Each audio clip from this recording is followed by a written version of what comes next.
today we're excited because my co-host Sherman and I we're going to get into a conversation with a gentleman that we look to as a patriarch.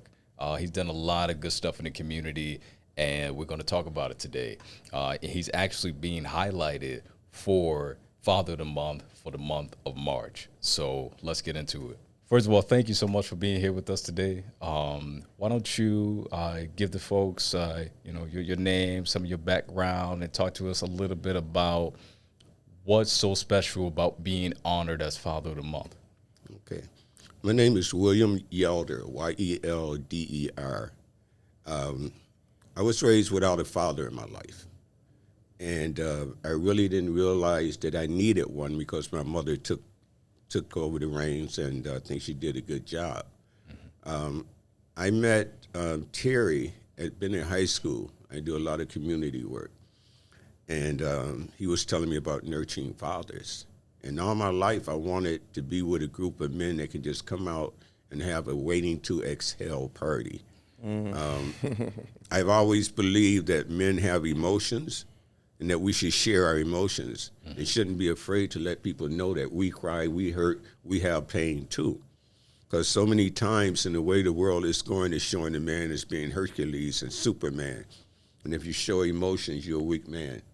My thing is, if you show emotions and you cry, you're a strong man, because you need to have those emotions in order to be better for yourself and others.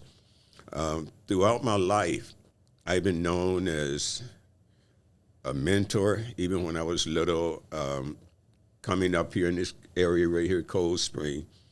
I would sit on my porch reading a book, everybody be playing around, and a gentleman at the CEO, Charlie Perkins, he came to me and he said, "You a leader." And I'm like, "No, I'm not no leader. That man right there, or that boy right there that throw the football and could run and catch it and could jump on top of the basket, all the girls love him. He's the leader." Yeah. He said, "No, you leader in people. He's a leader in games." And that stuck with me, because what would happen, you and I are best friends, and you'll bring somebody over there and you'll say, "Hey, Will, tell him that I'm right and he's wrong." So I would listen to whatever, and then I say, "Hey, Anton, I'm sorry, man. You're wrong. You're my man, but you're wrong." I've always been known as someone who's been fair. I was raised to tell the truth and always be fair. Okay. And joining Nurturing Fathers, when I went to the first meeting, I was a little hesitant to open up because, again, as a man, you're not going nowhere to open up. So they would ask me questions. They would say different things, and some things I agreed with, some things I didn't. But I said, I'm going to stick it out because there's something good here.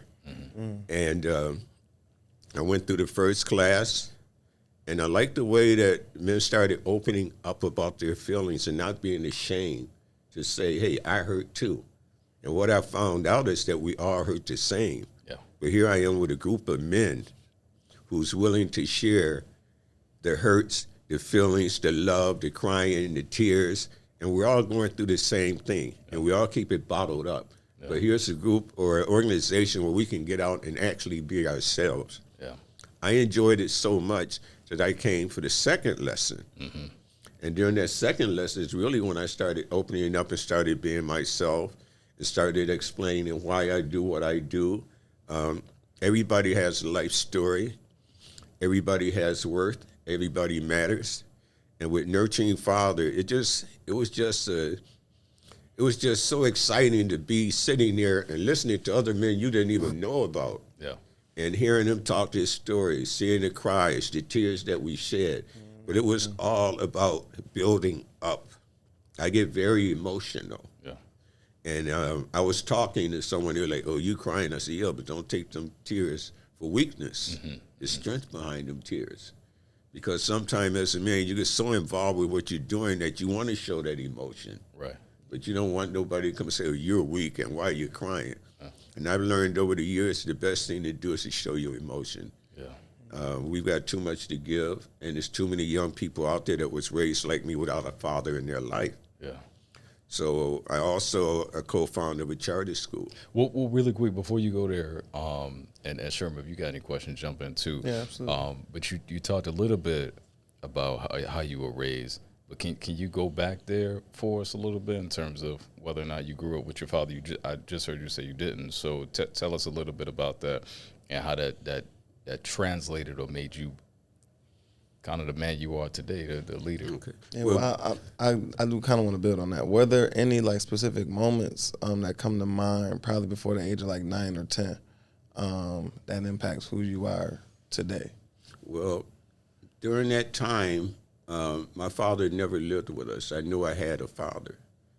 But my mother always told me that you got to be strong, you got to take care of yourself. You are somebody.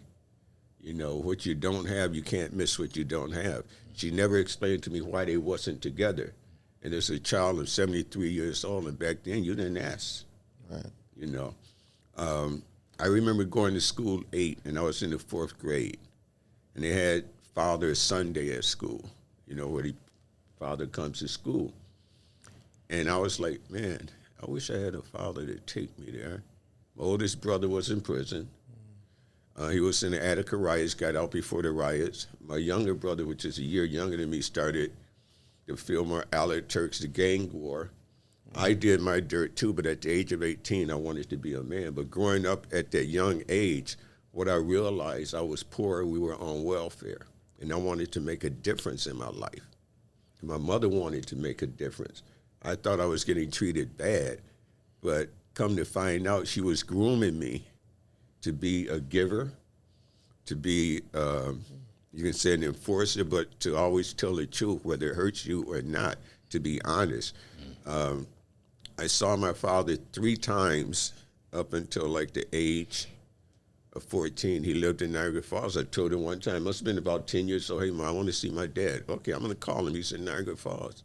He came, he got me and my sisters and my other brother, and I went to his house and we stayed twice. And the interaction between me and him was he would go to the bar because he lived over a bar. He would take us and we would sit at the table playing games, eating chips and drinking soda, and he would be at the bar getting pissy-ass drunk. I realized then that if that's what a man is, that's not what I want to be. I didn't hate him because I never missed him. Right. But what it did for me was made me realize that I'm better than where you're at. Where you're at does not determine where you're going. That's another thing my mother always preached. Amen to that. And, So, really quick, just you know, in the interest of where we are, I want to say this and then kind of transition us, you know, toward the end. But one of the things that we talk about in nurturing fathers is like this concept of keep, toss, add. Yep. Right. We keep some things that we might have saw from our fathers. I struggle with that after I didn't know what I want to keep from my father. Right. You know, the things that we're gonna toss. So the piece that you just talked about with the bar, but then things that we want to build on.